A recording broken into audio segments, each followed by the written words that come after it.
Shalom, saudara yang kasih. Sekarang ini tanggal 4 Januari.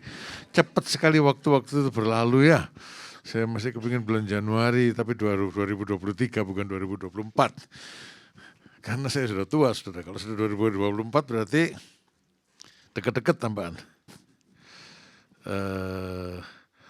Hari ini kita akan berbicara tentang satu topik keluarga, ya, yaitu fondasi keluarga yang kokoh.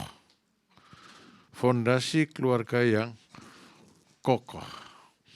Dalam Yosua pasal 24 ayat 14-18, tapi saya akan bacakan ayat 15 bagian B saja. Ini Yosua bilang kepada orang Israel, tetapi aku dan seisi rumahku, kami akan beribadah kepada Tuhan. Ya, slide-nya matikan. Fondasi keluarga yang kokoh. Pada waktu saya merenungkan ini, saya bilang, seberapa sih minatnya kita terhadap keluarga? Saya ada bingung, saudara. Bukan ada bingung, amat bingung. Berapa besar minat kita kepada keluarga, sehingga kita perlu mikir pasang fondasi yang kokoh terhadap keluarga. Kenapa? Karena meskipun keluarga itu dimulai Tuhan yang menciptakan Adam dan Hawa, tapi kemudian dalam sejarah manusia, keluarga ini jadi melenceng. Keluarga itu menjadi kurang penting. Ya. Keluarga itu menjadi kurang penting. Makin tinggi kedudukan seseorang, makin kurang pentinglah keluarganya. Makanya istrinya sampai 1000. Sudah bisa bayangkan dah, orang dengan istri 1000 punya keluarga kayak apa? Ya, saya ngambil contoh yang jauh-jauh lah ya. Nggak usah Kaisar Qing, nggak usah Kaisar Ming, nggak usah Sultan Ottoman. Yang itu loh yang ditulis dalam Alkitab kita itu. Ini istri ini 1000, keluarganya kayak apa? Nggak bisa bayangkan toh? Karena makin lama keluarga menjadi makin kurang berarti. Sekarang kalau kita melihat kehidupan, lebih berarti mana keluarga dan duit. Saya berbicara dengan beberapa nona, ya, tapi tidak ada di sini nonanya tuh. Saya tanya, cita-citamu,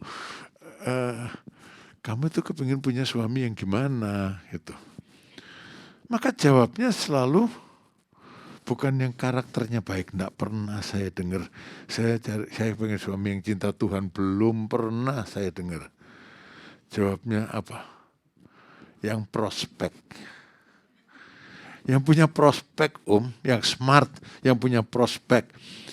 Kalau dibilang punya prospek itu maksudnya apa? Harta toh? Uang lebih berharga dari suami yang berkarakter. Saya jadi makin bingung. Pada waktu pada waktu saya ke Kalimantan, anak-anak pada usia muda sudah dinikahkan. Waktu tahun 80 saya ke Cirebon, anak-anak Cirebon itu rata-rata baik laki-laki maupun perempuan menikah di usia awal 20-an. Malah anak perempuannya ada yang lulus SMA sudah menikah. Ada nggak sini yang lulus SMA sudah menikah? Nggak usah ngaku lah.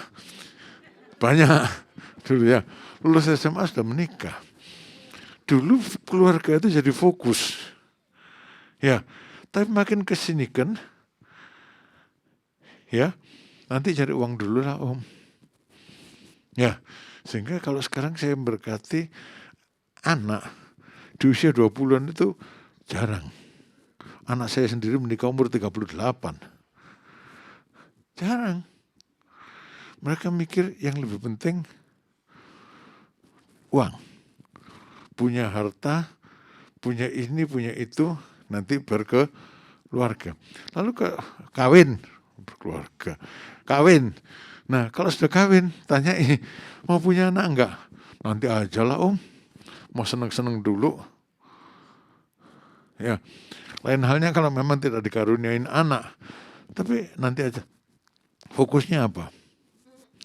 Nantilah kalau sudah punya rumah. Ya, kalau sudah punya rumah, nantilah kalau sudah ada rumah, kalau sudah ada mobil lah Nah, terus Terus. Sehingga kalau saya bilang, saya takut kita bicara soal keluarga di tengah orang-orang dunia ini, tapi saudara semoga enggak ya, yang tidak menghargai keluarga. Lalu masuk kuping kanan, keluar kuping kiri. Saya tuh punya grup tadinya itu, sekarang menjadi anggota satu grup teman-teman dulu SMA ya, grup anak-anak saudara-saudara teman-teman fakultas kedokteran dulu sama-sama muda, sekarang sudah sama-sama tua. Ya, sekarang saya keluar semua. Kenapa? Saudara-saudara, salah satu hal yang bikin saya pusing itu. Grup itu seringkali mengupload itu di situ tuh ya, ditulis diposting ya. Seringkali diposting itu cerita tentang anak yang menterbengkalaikan orang tuanya. Ya. Cerita tentang anak yang mengirimkan orang tuanya ke panti jompo. Aku lah mikir, saudara. Jadi saya jawab, saudara, ini cerita gini, ini buat kita yang tua atau buat anak-anak yang masih muda? Ya, cerita kayak gini ini buat kita yang sudah tua-tua atau buat yang masih muda-muda? Buat yang tua, soalnya dia diterbengkalaikan oleh anaknya gitu ya. Itu kan memotivasi anak muda untuk bertindak benar terhadap orang tuanya. Kalau itu diposting di antara orang tua, maka saya bilang, saudara, teman-teman maaf ya, anak-anak yang kayak gini ini kan produknya kita. Anak-anak yang seperti ini kan produknya kita. Kitalah yang melahirkan mereka, kitalah yang membesarkan mereka di tengah keluarga, sehingga mereka punya mental seperti itu. Paham dah? Sebagaimana kita mendidik anak-anak dan memberi contoh kepada anak-anak, begitulah nanti anak-anak akan berlaku terhadap kita. Apa kalian setengah mengalami seperti ini? Ngaca, itu produkmu, tak bilang. Siapa orang yang senang diomongi gitu meskipun itu benar? Ya, nggak ada yang senang diomongi gitu karena itu pedas. Pedas, sangat pedas. Itu kan produkmu, tanggung jawabmu, tak bilang. Ya. Kenapa bisa terjadi seperti itu? Karena tidak menghargai keluarga.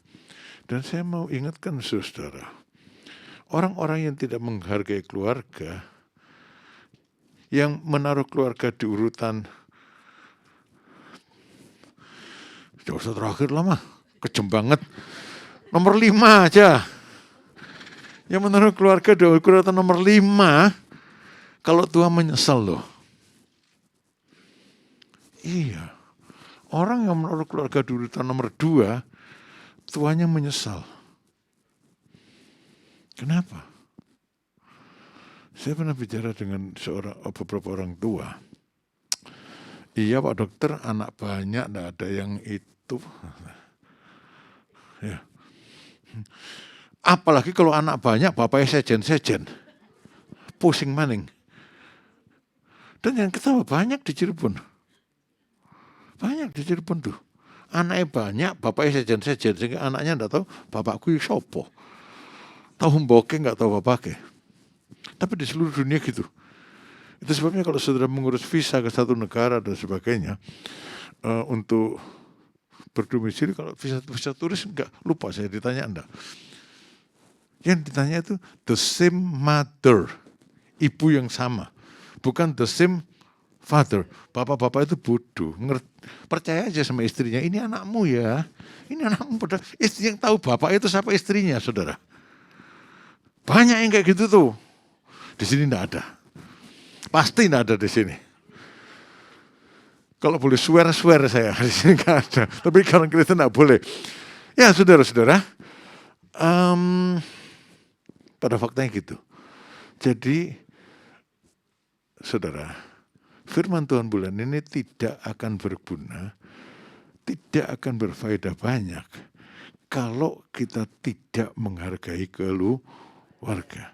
Tapi saya mau tekankan sama saudara, keluarga itu masa depan saudara. Keluarga itu masa depan saudara. Pada waktu Tuhan membuat Adam dan Hawa, itu keluarga. Keluarga itu masa depan manusia. Keluarga itu masa depan saya dan istri saya. Pak John masih punya masa depan, masih. Selama orang masih hidup, masih punya masa depan. Ya, keluarga itu masa depan saudara. Karena itu perlu betul-betul diperhatikan. Kalau tidak, nanti sudah jompo, sudah tua, postingnya dimasukkan panti jompo. Satu hari saya bertanya sama satu pasien sama-sama pasien ini. Saya kan sudah jadi pasien sekarang, bukan jadi dokter. Sama-sama pasien duduk di ruang tunggu RSUD Ciremai, satu ibu-ibu. Tanya, Bapak sakit apa? Saya ini, gini-gini. Lah Ibu, saya tuh gini macam-macam ya. Mau jumpa lah. Lalu saya tanya sama dia, Ibu tinggal sama anak. Enggak lah Pak, kata. Enggak lah dokter, kata dia, tahu saya dokter. Kenapa Bu? Daripada saya dibentak-bentak anak, kata. Ya, daripada saya dibentak-bentak anak, katanya. Saya enggak tahu, tapi kayaknya banyak yang gitu ya. Tapi kalau saya masih belum, saya yang bentak anak. belum. Bentak anak juga enggak boleh, dibentak anak apalagi ya. Tapi itu faktanya di dunia. Nah, ini bisa dihindarkan. Saya sudah kadung tua, anak-anak saya sudah kadung jadi kayak gitu. Tidak ada yang terlambat. Kalau keluarga saya tidak kokoh dan hari ini saya memutuskan untuk punya keluarga yang kokoh, meskipun anak saya sudah nikah semua. Saya bilang, ini apa bahasa Chinese-nya apa? Laopao. Toh. Nah, Laopao. Ayo kita bentuk keluarga yang baik. Ya lo Kuang, katanya gitu ya. Istriku bentuk keluarga yang baik. Dia bilang, iya suamiku kita bentuk keluarga yang baik. Nah, saudara-saudara, apa yang kami bentuk, kami adalah orang tua. Pengaruhnya akan secara langsung kepada anak-anak meskipun mereka sudah dewasa. Karena kalau Tuhan menyelamatkan, Tuhan menyelamatkan pribadi atau keluarga. Keluarga. Kalau Tuhan memberkati, keluarga. Kalau Tuhan menyelamatkan satu keluarga, pernikahan, maka Tuhan menyelamatkan seluruh keluarga itu. Jadi tidak ada yang terlambat. Nah, jadi kalau perkawinan saudara selama ini tidak punya dasar yang kokoh, hari ini bikin dasar yang kokoh. Yang datang sama istrinya mana? Yang datang sama istrinya mana? Coba ditolak istrinya. Ya dilihat istrinya tuh. Nah, itu adalah pasangan yang sepadan yang Tuhan karuniakan kepada saudara. Ada pendeta yang ngajar gini. Ya dulu waktu nikah sih gak berdoa, gak urusan. Pokok setelah jadi istrinya itu adalah pasangan yang sepadan. Tapi tidak mengajarkan saudara untuk nikah asal nikah ya. Kalau sudah kadung menikah, orang Kristen kan tidak bisa bilang, wah, dulu kenapa saya nikah sama kamu, saya tidak doa dulu. Ternyata ini salah pasangan ini. Nah, itu enak dewe, saudara-saudara. Tidak ada salah pasangan. Istrimu itu ya pasangan yang sepadan. Tidak ada CLBK. Nah, kalau mau keluarga yang kokoh, tidak ada CLBK. Dompetnya masih nyimpen foto pacar pertamanya enggak? Ada nggak yang dompetnya masih ada foto pacar pertamanya? Saya tuh lupa, enggak nyiapkan tadinya. Mesti ini ada sayembara di sini pagi ini ya.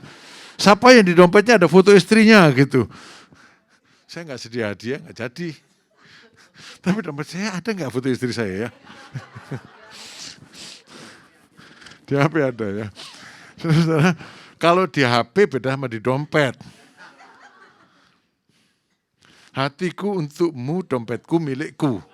Nah, kalau di dompetmu ada foto istrimu, berarti hatiku hatimu, hatiku milikmu, dompetku dompetmu. Ya toh? Harusnya kan gitu. Harusnya gitu. Siapa yang kalau dompetnya dipegang sama istrinya ngamuk? Apa?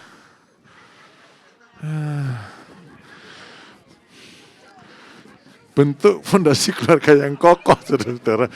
Cara paling gampang untuk tahu hatimu pada istrimu adalah dompetmu di mana.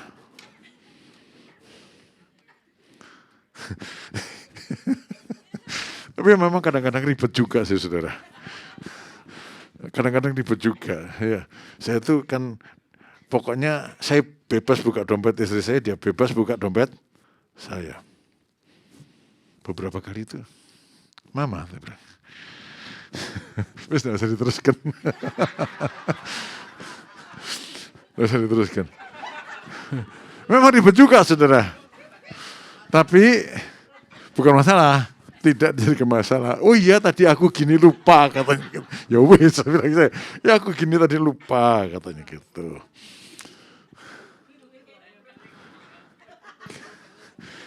Ya kudune sih. Nek lupa kan aku bingung ini kok jadinya sisa segini, apa pembantu atau apa. Kan bingung. Kan bingung. Tapi kalau loponya yang ngambil jangan apa-apa. Loponya yang ngambil enggak apa-apa lah. Ya. Karena dompetku dompetnya, saudara. Ya. Jadi keluarga saudara sedang kokoh apa enggak itu dompetmu di mana, istrimu bisa pegang enggak, suamimu bisa pegang dompetmu enggak. Lanjut ya, tadi Yosua pasal 24. Jadi saya harap kita ini orang-orang yang memperhatikan benar ya, taruh di urutan pertama. Jangan pernah ngasih nasihat sama anak-anaknya. Kalau sudah kadung, minta ampun sama Tuhan. Nanti aja. Yang penting kamu jadi sarjana dulu. Kalau kamu sudah jadi sarjana, kalau dulu mama saya itu ngomong gini, udahlah John, katanya, jadi dokter aja dulu, nanti kalau kamu jadi dokter, cewek-cewek itu banyak mau sama kamu. Untung saya ambil istri saya sebelum saya jadi dokter. Karena saya tidak sepaham. Ya, karena saya tidak sepaham. Terus terang kalau sudah tanya gimana? Kalau Pak John gimana? Lebih baik gak jadi dokter daripada gak dapat Eli.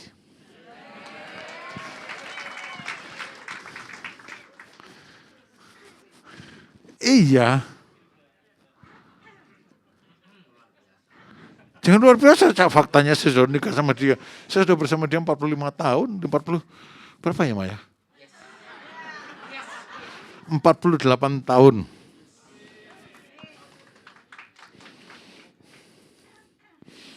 Saudara, belajar ya. Jadikan keluarga prioritas. Pasangan hidupmu adalah karunia Tuhan untukmu, ya, hargai dia sebagai pasangan yang sepadan untukmu. Istriku nggak sebaik istrinya tetangga sih itu istrimu, istri tetangga punya orang lain.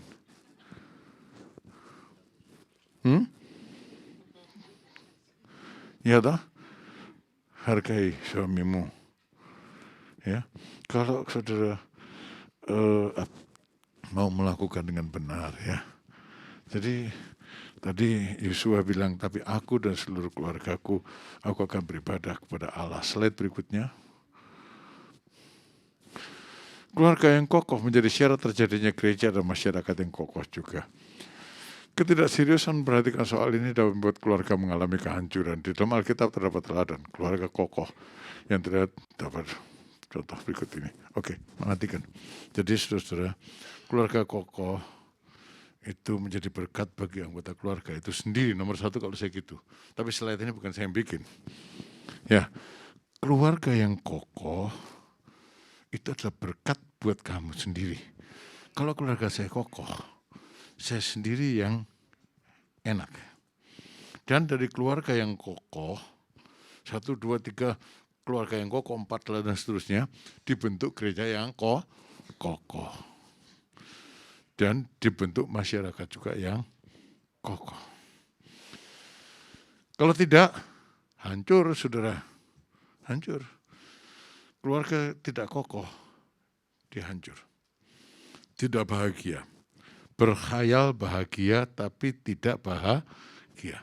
Ya, saya tuh sering lihat pameran di mana? Di Facebook, di internet, mikir-mikir saudara. Orang ini sebetulnya bahagia atau kepingin bahagia gitu. Orang ini sebetulnya memang bahagia atau kepingin bahagia? Saudara, keluarga yang kokoh membawa kebahagiaan bagi keluarga itu sendiri, bagi anggota keluarga itu sendiri. Bagaimana dasarnya mesti kuat? Dasar yang kuat itu apa? Slide. Yosua bilang yang penting ibadah. Dalam Yosua pasal 24, ya, atau baca dulu ya. Keluarga yang kokoh mendasarkan pondasi kehidupan kerohanian yang benar. Keluarga Yosua contohnya, mereka menekankan ibadah begitu rupa, meskipun menghadapi bangsa yang belum tentu memilih beribadah kepada Tuhan. Ya, matikan. Jadi Yosua memimpin bangsa Israel masuk ke tanah Kanaan, dan setelah dia mencapai umur 110 tahun, dia kumpulkan bangsa itu, dan dia bilang, ini Yosua sudah mau mati. Dia bilang, selama ini kamu katanya tidak setia kepada Tuhan. Kehidupanmu tidak baik. Saya bawa kamu ke tanah Kanaan, orang-orang yang di tanah Kanaan ini menyembah berhala. Jangan ikut ya. Jangan ikut mereka. Tapi ya itu hak asasimu juga. Ya, tapi aku bilang jangan ikut mereka, jangan menyembah berhala, meskipun itu hak asasimu. Lalu Yosua bilang, tapi aku dan seluruh keluargaku, aku akan beribadah kepada Tuhan. Dan kata lain Yosua bilang, meskipun semua orang mau mengikuti meninggalkan Allah, aku akan tetap beribadah kepada Yahweh, kepada Tuhan. Jadi jangan terpengaruh orang lain. Maksudnya gitu ya. Orang lain buruk, keluarga lain buruk, saudara tidak boleh buruk. Ibadah itu penting. Ya, apakah kita menghargai ibadah? Saya tidak tahu. Dulu saya punya teman. Saya kelayapan. Pulang sekolah dulu kan jam 12:30 mungkin ya. Pulang makan saya kelayapan. Orang yang masih hidup tidak tahu ya. Terus jangan sebut nama lah kalau hidup, saya nanti tersinggung. Soalnya ini kan ada di YouTube. Siapa tahu dia lihat. Nah, kelayapan saudara. Sama papahnya nggak dilarang, sama papa saya juga nggak dilarang. Nah, ke kelenteng, lihat wayang potehi, ke mana? Pokok jauh, ya macam-macam lah saudara. Ya, sampai jam 5 sore baru pulang. Jangan ditiru. Satu hari, jangan ditiru ya. Kalau ada anak-anak, satu hari saya itu ajak anaknya ke gereja, teman saya itu ke gereja. Selama itu kalau saya pergi, papa teman saya itu tidak pernah ngomong. Hari itu teman saya itu kan ke gereja namanya, kan pakai pakaian yang gereja. Jadi papanya tanya, mau kemana? Oh mau ke gereja om. Biasanya nonton wayang potehi nggak pernah dilarangi, nggak pernah dilarang. Pulang jam berapa juga nggak bingung. Hari itu dia bilang, jangan ke gereja terus, belajar coba. Loh, belum pernah ke gereja, mau satu kali ke gereja sudah bilang, Lah itu ibadah tidak dipentingkan. Ibadah tidak dipentingkan. Saudara, orang harus mementingkan ibadah. Keluarga harus beribadah. Ya. Makanya di sini kalau ada yang beribadah, suami, istri, mertuanya dibawa, keluarga beribadah, anaknya dibawa, keluarga beribadah. Ibadah itu penting. Saudara itu untung loh di Indonesia. Soalnya di Indonesia itu selalu ditanya, agamanya apa? Ya, kalau Singapura nggak ditanya. Karena nggak ada orang Singapura tanya, agamamu apa ya? Ada, saudara. Indonesia tanya, agamamu apa? Itu beruntung, saudara mikir, agamanya apa? Berani tidak bilang, agama saya Kristen? Ya. Beribadah. Kenapa Indonesia, bangsa Indonesia itu adalah bangsa yang agamis, spiritualis, rohaninya dihargai. Bangsa yang sana itu sekuler. Yang dihargainya duit. Cuma jangan sampai di sini kita bilang orang-orang yang rohani, tapi sebetulnya rohana. Ya, saudara, itu penting. Beribadahlah, saudara, beribadahlah. Yosua bilang, kalau kamu semua pun tidak beribadah, aku dan keluargaku akan tetap beribadah. Yang perlu saudara ketahui, umurnya Yosua 110 tahun. Kira-kira anaknya umur berapa ya? Ya, sebagai kepala keluarga, umur berapapun adalah kepala keluarga. Ya, saudara, tahun slide berikutnya, sekitar 1800-an, tahun 1830-an atau 1000, pokoknya cukup lama ya, sudah zaman yang dulu. Ada seorang tukang batu, slide, ada seorang tukang batu. Oh ya, sebentar. Ya, jadi ada tantangan untuk beribadah bersama keluarga, males, sibuk, tapi keluarga yang kokoh tetap beribadah. Ibadah bukan hanya berguna untuk masa sekarang, tapi juga untuk mempersiapkan kehidupan pada masa mendatang demi kekekalan. Ingat, saudara, ibadah itu nilainya kekal. Ya, di dunia dan di sorga. Slide berikutnya. James Taylor itu tukang batu. Di hari pernikahannya, dia nikah jam 10 gitu. Pagi-pagi dia sudah bangun, maklum mau nikah. Dan dia tidak bisa melupakan ayat ini, Yosua 24 ayat yang ke-15. Aku dan keluargaku, kami akan beribadah kepada Tuhan. Dia bingung, saudara. Dia bingung, apa maksudnya gitu. Apa maksudnya gitu. Jadi pada akhirnya, karena kebingungan dia berlutut. Tuhan, engkau maunya Tuhan apa sih gitu ya. Maunya Tuhan apa sih? Tanyanya jangan mengapa, nggak boleh tanya mengapa Tuhan. Maksud Tuhan apa? Kalau mengapa Tuhan protes. Tapi kalau maksud Tuhan apa, kehendaknya dinyatakan.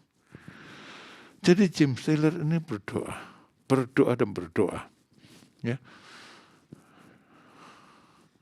Dan dia mengambil keputusan untuk, ya Tuhan, hari ini saya memutuskan saya dan keluarga saya akan taat. Selesai berdoa, dia aduh sudah telat. Pernikahan jam 10, dia nggak tahu doa sampai jam berapa gitu ya. Udah terlambat kata. Cepat-cepat pakai pakaian lari ke gereja dia, zaman dulu ya. Sampai gereja, aduh puji Tuhan kata dia, jam di gereja mati. Jadi orang nggak tahu kalau dia telat. Hari itu dia menikah dan dia bilang sama istrinya, rencana pernikahan dibatalkan semua. Kata orang Inggris nikah kan dansa-dansa segala macam ya. Terus kemudian semua rencana di pernikahan dibatalkan, istri yang ngamuk. Rupanya aku nikah sama orang Metodis ini katanya. Wis pokok orang Metodis itu orang Kristen yang ortodoks gitu ya. Pokoknya rencana pesta dibubarkan. Saudara, dia sungguh-sungguh, istrinya lambat laun mengikuti dia, anak-anaknya yang dilahirkan mengikuti dia. Dan dikatakan di dalam biografi, rahmat turun kepada anak cucunya. Dia tukang batu. Anaknya dikasih nama James Taylor. James Taylor ini seorang pemilik toko obat.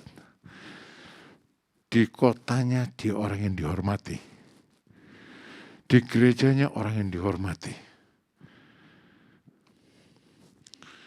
Saudara-saudara, John Taylor punya anak Hudson Taylor. Slide berikutnya. Cucunya James Taylor. Hudson Taylor ini yang pakai pakaian Cina ini. Dia ahli bedah lulusan Royal College. Ahli bedah lulusan Fakultas Kedokteran Kerajaan Inggris.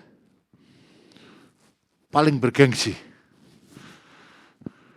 Tapi dia bilang, Tuhan panggil saya ke Tiongkok katanya. Jadi dia berangkat ke Tiongkok. Di Tiongkok, dia lihat kehidupan orang-orang di Tiongkok di zaman dinasti Qing, di pedesaan. Dia kemudian mendirikan satu badan nirlaba yang namanya China Inland Mission. Tujuannya untuk membawa orang Tiongkok kepada Kristus dan menolong mereka. China Inland Mission. Dan saudara, tidak ada penyumbang. Tapi dia merekrut ratusan orang, pendeta, dokter, insinyur, Kristen ke Tiongkok. Menolong jutaan orang Tiongkok. Penghasilannya setiap bulan kalau dinilai dengan uang sekarang, puluhan juta dolar. Tapi dia tidak punya apa-apa.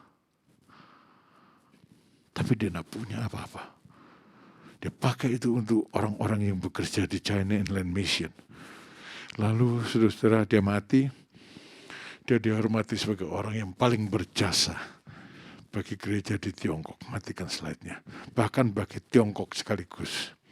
Kenapa? Orang Kristen di Tiongkok itu sudah 50 juta. Sekarang mungkin 75 juta, nah sedikit orang Kristen di Tiongkok. Dihormati sebagai orang yang paling berjasa. Bahkan Mao Zedong pun menghormati dia. Dia sudah mati lama.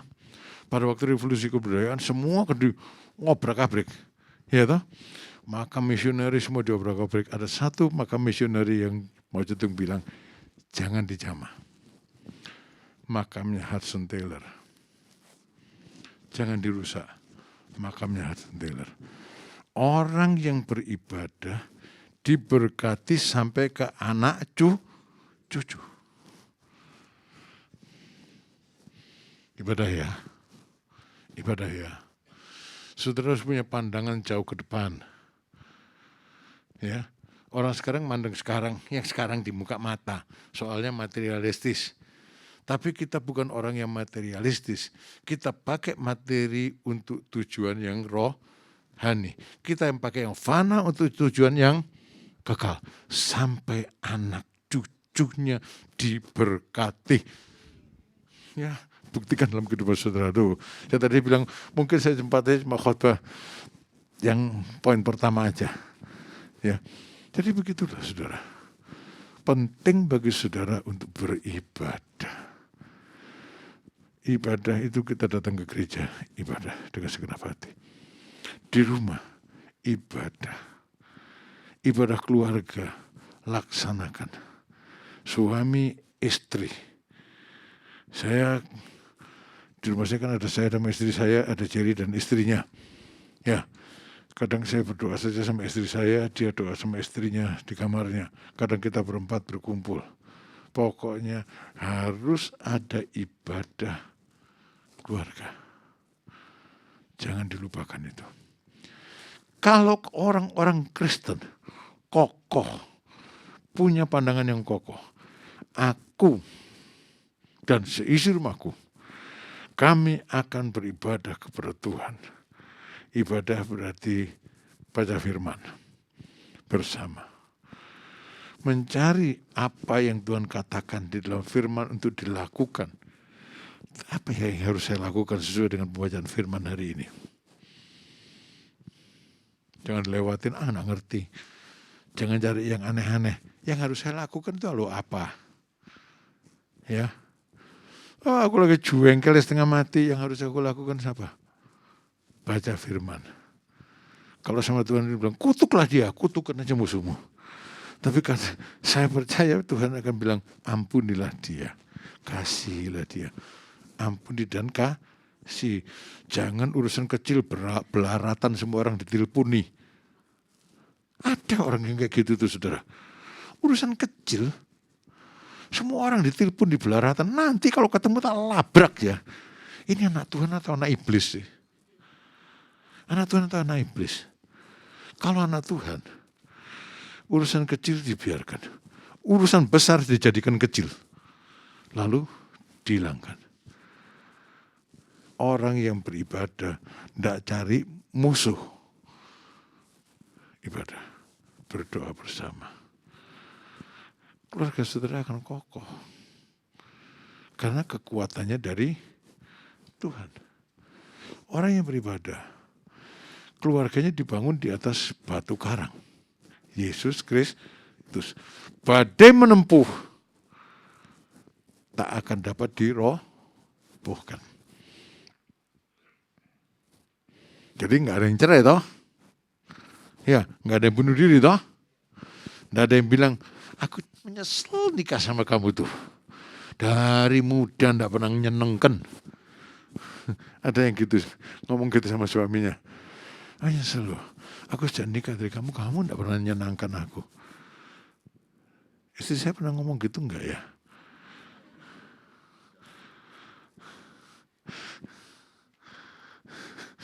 Gimana istriku? Kamu pernah ngomong gitu enggak sama suamimu? Puji Tuhan, semoga ya tak pernah ngomong gitu ya. Karena aku yang menyenangkan kamu, bukan kamu yang menyenangkan aku. Keluarga yang kokoh, mencari kesenangan buat pasangan hidupnya, bukan mencari kesenangan bagi dirinya sendiri. Kalau mencari kesenangan bagi dirinya sendiri, itu namanya memperalat pasangan hidupnya. Saudara tahu bedanya memberdayakan dan memperdayakan. Orang yang bilang bahwa kamu itu mulai dulu kamu gak pernah nyeneng aku, itu namanya memperdayakan pasangan hidupnya. Iya, memperdayakan ya. Kita harus memberdayakan segala potensi. Tapi kita tidak boleh memperdayakan, memperalat. Keluarga yang kokoh, dia akan bersama-sama memikul beban, memberdayakan semua sarana yang ada di dalam Tuhan. Mari saudara, ibadah ya. Jangan malas ibadah ya. Tuhan penolong kita. Tuhan memberkati. Kita akan masuk dalam perjamuan kudus.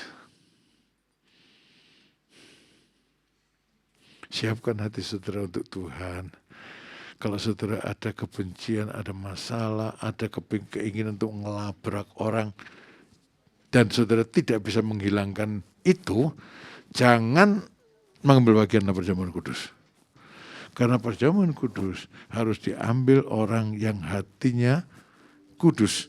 Untuk punya hati yang kudus, gampang. Datang kepada Tuhan, menyerahkan semuanya di bawah kaki Tuhan. Tapi kalau saudara tidak mau melakukannya, saya bilang, jangan ambil perjamuan kudus. Bukan soal usia, tapi soal hati. Anak kecil boleh kalau hatinya lurus. Orang tua boleh kalau hatinya lurus. Orang tua tidak boleh, kalau hatinya bengkok jangan. Paham tidak? Mari kita berdiri sama-sama. Saat ku masuk ke hadirat-Mu, bawa persembahan ke tempat kudus-Mu. Pujian ku naikkan, sembah ku berikan bagi-Mu Allah yang mulia. Katakan, Kau layakanku, Kau layakanku menghampirimu, melihat tata kemuliaan-Mu Tuhan.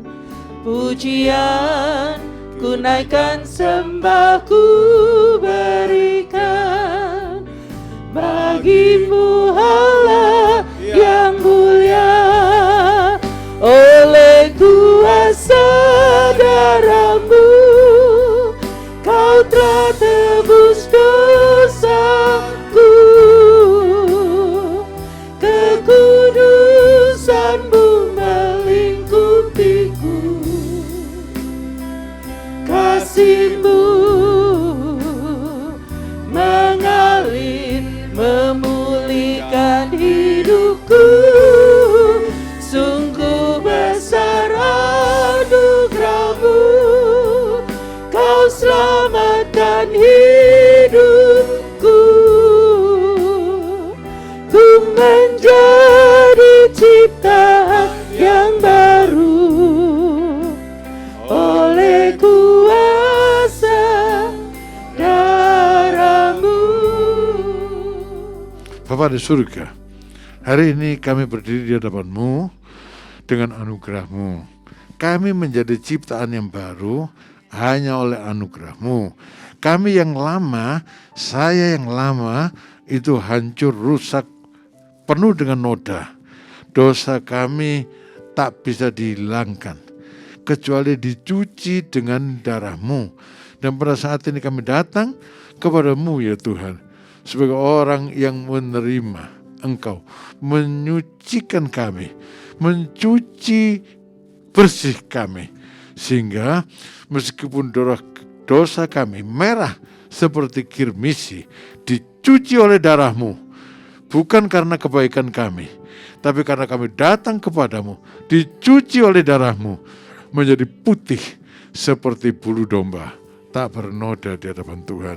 Tuhan, kiranya jemaat Tuhan ini menyadari pentingnya perjamuan kudus diterima dengan hati yang kudus. Dan semua memang mengambil bagian dalam perjamuan kudus ini dengan hati yang kudus.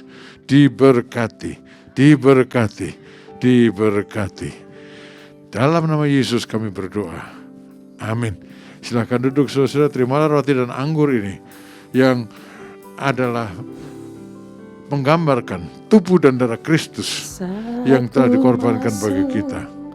Ke hadirat-Mu, bawa persembahan ke tempat kudus-Mu. Pujian ku naikkan, sembah ku berikan bagi-Mu Allah yang mulia. Kau layakkan ku menghampiri-Mu, melihat tata kemuliaan-Mu Tuhan. Pujian ku naikkan, sembah ku berikan bagi-Mu Allah yang mulia. Oleh kuasa darah-Mu Kau telah tebus dosaku, kekudusan-Mu melingkupiku, kasih-Mu mengalir memulihkan hidupku. Sungguh besar anugerah-Mu, Kau selamatkan hidupku. Ku menjadi ciptaan yang baru oleh kuasa darah-Mu. Oleh kuasa darah-Mu Tuhan, yang sudah menerima, mari kita bangkit berdiri. Kau telah tebus dosaku, kekudusan-Mu melingkupiku. Katakan kasih-Mu mengalir memulihkan hidupku. Sungguh besar anugerah-Mu, Kau selamatkan hidupku. Ku menjadi ciptaan yang baru oleh kuasa darah-Mu. Saudara, di tangan saudara ini ada roti dan anggur. Ini roti dan anggur, tapi pada waktu kita makan ini dalam perjamuan kudus, roti ini harus dipandang sebagai tubuh Kristus, anggur ini harus dipandang sebagai darah Kristus. Karena itu harus melakukannya dengan benar, kudus dan beriman. Karena itu dengan sungguh-sungguh bagi saudara yang telah mengambil bagian dalam perjamuan kudus ini, angkatlah roti di tangan kanan saudara. Sebab apa yang telah kuteruskan kepadamu telah aku terima dari Tuhan, yaitu bahwa Tuhan Yesus pada malam waktu ia diserahkan mengambil roti. Dan sesudah itu ia mengucap syukur atas roti itu. Ia memecah-mecahkan roti itu dan berkata, inilah roti inilah tubuhku yang diserahkan bagi kamu. Perbuatlah ini menjadi peringatan akan aku dengan mengingat Tuhan Yesus yang tubuhnya dihancurkan, disesah, dihancurkan, disalib. Makan roti ini dalam nama Tuhan Yesus Kristus.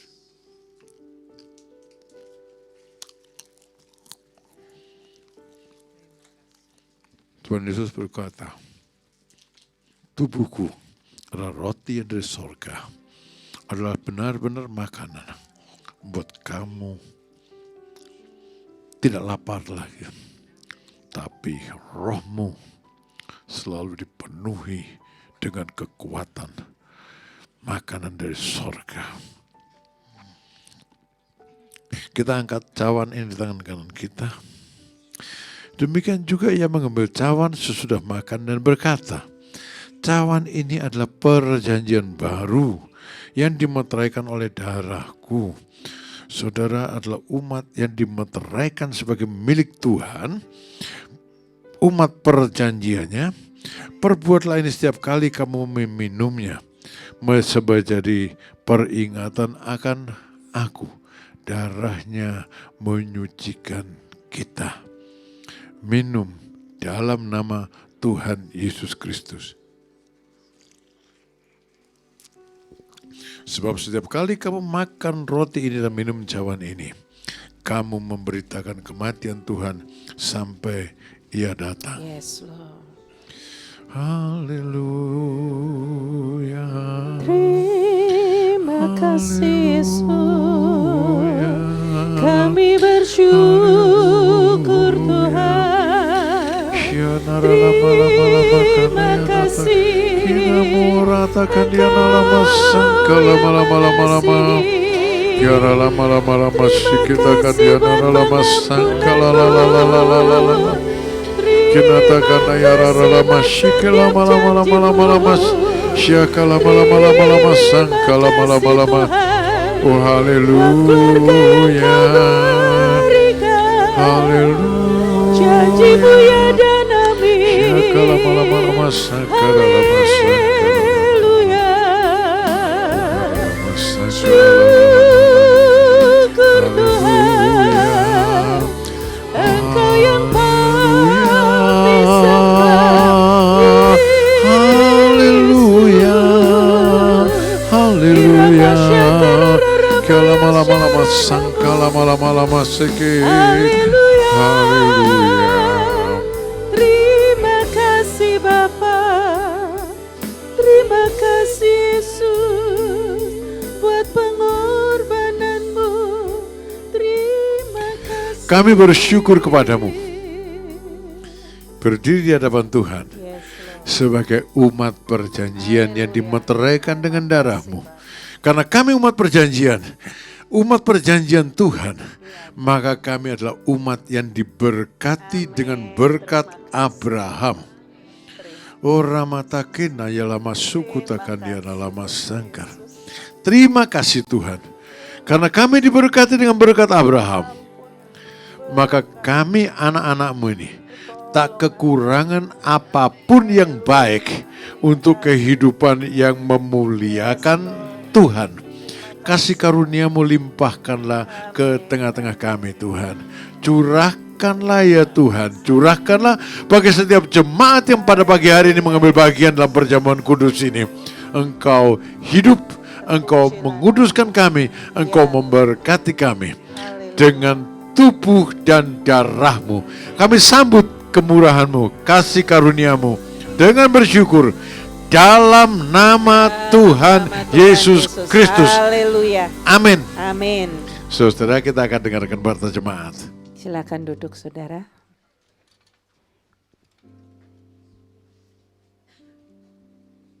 Sebelum saya mengumumkan, saya mau menyambut Bapak, Ibu, Saudara. Ada yang pertama kali hadir? Atau sudah lama tapi baru kali ini hadir? Ada? Coba tengok dulu kanan kiri, depan belakang. Ada nggak wajah baru? Nggak ada ya, semuanya jiwa-jiwa yang setia ya. Ini adalah tugas kita untuk kita lebih lagi ya mengabarkan kabar sukacita bahwa di tempat ini ada ibadah ya bagi setiap kita. Minggu depan saudara, kita akan kembali beribadah ya, karena bulan keluarga di sini tadi tema khotbahnya minggu depan adalah komunikasi keluarga di era modern ya. Kalau era modern pasti nggak lepas dari gadget, dari segala macam media sosial ya. Jadi datang bawa keluarga kita supaya mereka juga boleh mengerti bahwa di era modern ini juga Tuhan tetap memberkati setiap keluarga kita ya. Komunikasi tetap harus ada. Selanjutnya, pengumuman selanjutnya ya. Saudara, setiap hari Kamis di tempat ini ya, kita ada kembali untuk ibadah tengah minggu ya, untuk praise and worship service ya. Kamis kemarin sudah dimulai yang pertama kali, dan setiap hari Kamis jam 7 malam di tempat ini kita akan bersama-sama memuji dan memuliakan Tuhan. Yang rindu untuk dipenuhi Roh Kudus datang beribadah. Kalau saudara juga punya beban, pergumulan, masalah apapun, jangan datang ke tempat lain. Di tempat ini kita bersama-sama dengan saudara-saudara seiman saling menguatkan, saling mendoakan. Hari Kamis jam 7 malam di tempat ini. Lalu yang selanjutnya, ya, ini ada beberapa yang berulang tahun ya. Tadi saya lihat ada orangnya di sini tapi hilang sekarang. Disebutkan pertama kali tanggal 5 Juni ada Ibu Debiwati ya, tadi hadir di tengah-tengah kita. Tanggal 6 Juni ada anak Ethan Nathanael Louis. Ini mungkin cucunya Bu Erma ya. Ya, omanya ada di sini berarti. Lalu tanggal 7 Juni ada Ibu Te Siok Chin. Ada di tengah-tengah kita Ibu Siok Chin? Mungkin ibadah kedua ya. Lalu tanggal 7 Juni juga ada Bapak Selamat Riyadi. Apakah ada? Oh, sedang ada di Bali ya, puji Tuhan. Mungkin ikut secara online ya. Lalu tanggal 7 Juni juga ada Saudari Christine Handayani. Ya, ini putri Ibu Meli ya. Mungkin mamanya ada di sini? Belum hadir juga. Oh, ini yang berulang tahun ada di sini ya. Oke. Selanjutnya ya, ini mereka nih CM ya. Tanggal 9 Juni ya ada Saudara Budi. Ini mungkin putra dari Pak Slamet juga ya. Ya, firman Tuhan yang diberikan untuk saudara-saudara yang berulang tahun, Mazmur 149 ayat yang keempat. Sebab Tuhan berkenan kepada umatnya, Ia memahkotai orang-orang yang rendah hati dengan keselamatan. Mari kita bersama-sama merayakan saudara-saudara kita yang berulang tahun. Kita nyanyikan selamat ulang tahun bagi yang ada di tempat ini. Ada Ibu Debi, ada Ibu Ermaya cucunya, maupun yang ada di online. Ya, katakan bersama, selamat ulang tahun kami ucapkan padamu. Selamat hari jadi, Tuhan Yesus memberkati. Kami selalu berdoa agar kau tetap setia melayani Yesus Tuhan dan Raja kita. Mari kita mengucap syukur kepada Tuhan. Kami mengucap syukur. Amin. Tuhan telah pimpin langkahmu, padamu saudara selamat ulang tahun. Selamat ulang tahun bagi saudara-saudara. Ya, Tuhan memberkati. Mari kita akan berdoa, doa berkat.